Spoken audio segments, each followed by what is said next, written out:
Next chapter it is related to money laundering and correspondent banking. तो correspondent banking क्या है? Correspondent banking एक provision है जिसके थ्रू जो कॉरेस्पॉन्डेंट बैंक है वो रिस्पॉन्डेंट बैंक को फैसिलिटीज प्रोवाइड करता है। लाइकवाइज यहां पर इंडिया में एक बैंक है, ठीक है, इसकी रीच कितनी है कि अपनी टेरिटरी में ही इसकी ब्रांचेस है, इसकी यूएसए में कोई ब्रांचेस नहीं है, ठीक है। तो यहां पर एक बैंक है जो ये उसके थ्रू क्या करता है, सर्विस लेना चाहता है, यानी कि ताकि अपने क्लाइंट्स को जो भी ट्रांसफर करना है, रेमिटेंस करनी है, वो फैसिलिटीज प्रोवाइड करवा सके।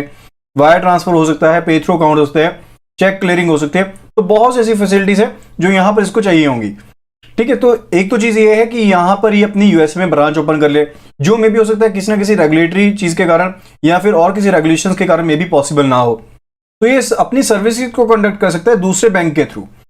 तो जिस बैंक के थ्रू ये अपनी सर्विसेज को कंडक्ट करेगा वो बैंक इंडियन बैंक के लिए क्या रहेगा, कॉरेस्पॉन्डेंट बैंक रहेगा। एंड इंडियन बैंक को इसमें क्या कहा जाएगा, रिस्पॉन्डेंट बैंक कहा जाएगा।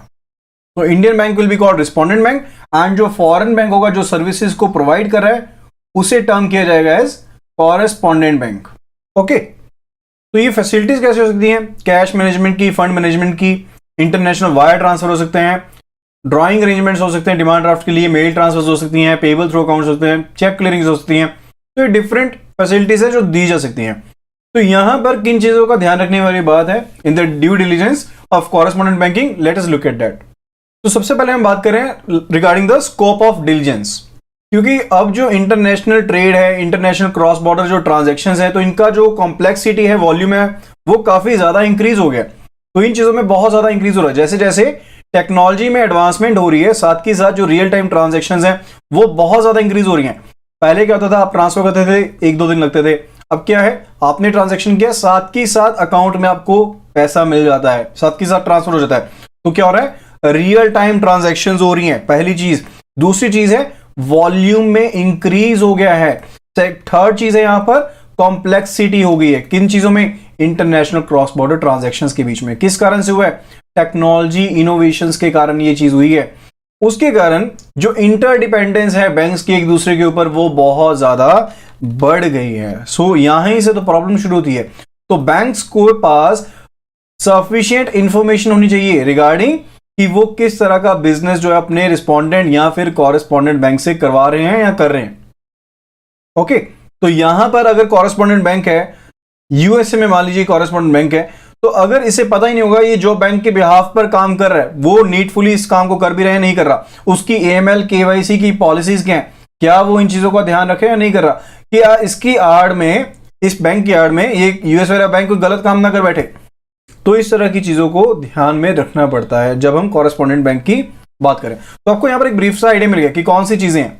नॉर्मली क्या रहता है, जनरली क्या रहता है, हर एक बैंक जो होता है वो अपने कॉरेस्पॉन्डेंट बैंक को इवेल्युएट करता है कुछ एक पैरामीटर्स का ध्यान रखते हुए। That are mutual business value कितनी है, क्वालिटी ऑफ ट्रांजैक्शंस है कि नहीं है, बिजनेस एक्टिविटीज क्या है, कस्टमर मिक्स क्या है, कस्टमर कौन कौन से हैं, ट्रांजैक्शंस किस तरह की हो रही है, कौन से ज्योग्राफी को कवर किया जा रहा है, ऑपरेटिंग प्रोसेसेस क्या क्या है, क्या वो एथिकल वैल्यू को या फिर प्रोफेशनलिज्म को फॉलो कर रहे हैं, मैनेजमेंट की कैपेबिलिटी क्या है, केवाईसी एएमएल पॉलिसी को, प्रोसेसेस को क्या वो फॉलो कर रहे हैं या नहीं कर रहे हैं। फर्दर अकाउंट को ओपन करवाने का कारण क्या है, अगर कॉरेस्पॉन्डेंट बैंक में आप अकाउंट ओपन करवाने जा रहे हैं तो कॉरेस्पॉन्डेंट बैंक इस चीज का भी ध्यान रखेगा कि आप अकाउंट क्यों ओपन करवाना चाह रहे हैं, क्या पर्पस है अकाउंट ओपन करवाने का। एंड अगर आप थर्ड पार्टी, जैसे कि पे थ्रू अकाउंट्स में होता है, तो अगर आप थर्ड पार्टी के जो ट्रांजैक्शंस कर रहे हैं तो उसके रिगार्डिंग इंफॉर्मेशन होनी चाहिए, ठीक है, उसकी आइडेंटिटी डिस्क्लोज होनी चाहिए। यानी कि अगर रिक्वेस्ट की जाए कॉरेस्पॉन्डेंट बैंक के द्वारा रिस्पॉन्डेंट बैंक को तो इंफॉर्मेशन डिस्क्लोज होनी चाहिए।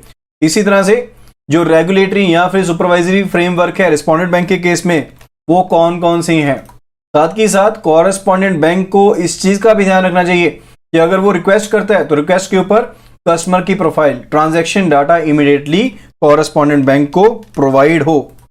Next it is regulatory actions.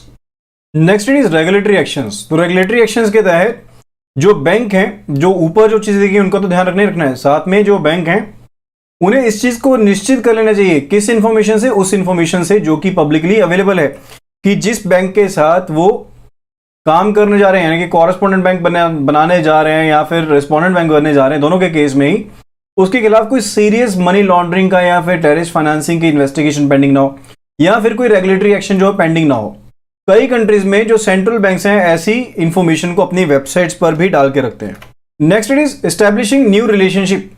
तो जब पहली बार हमने रिलेशनशिप को एस्टैब्लिश करना है कॉरेस्पॉन्डेंट बैंक के साथ, तो इस चीज को ध्यान में रखना जरूरी हो जाता है कि ड्यू डिलीजेंस का ध्यान रखें, यानी कि जो पैरामीटर्स हमने ऊपर पढ़े, ये वाले जो सभी पैरामीटर्स हमने यहाँ पर स्टडी किए, म्यूचुअल बिजनेस वगैरह, ये सभी पैरामीटर्स का ध्यान रखना है कि इन सभी पैरामीटर्स को फुलफिल किया जा रहा है, यानी कि वेरियस जो पैरामीटर्स हैं उनका आपने खास करके ध्यान रखना है जब आप पहली बार कॉरेस्पॉन्डेंट बैंक के साथ रिलेशनशिप एस्टैब्लिश करने जा रहे हैं।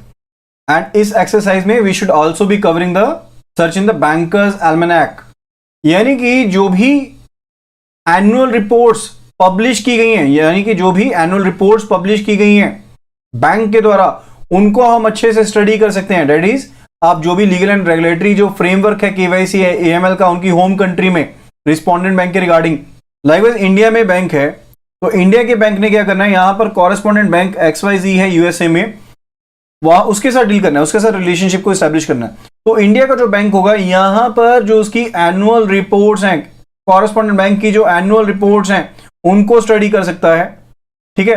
एंड फर्दर जो रेगुलेटरी फ्रेमवर्क फॉलो किया जा रहा है केवाईसी एएमएल के रिगार्डिंग, उसको स्टडी किया जा सकता है।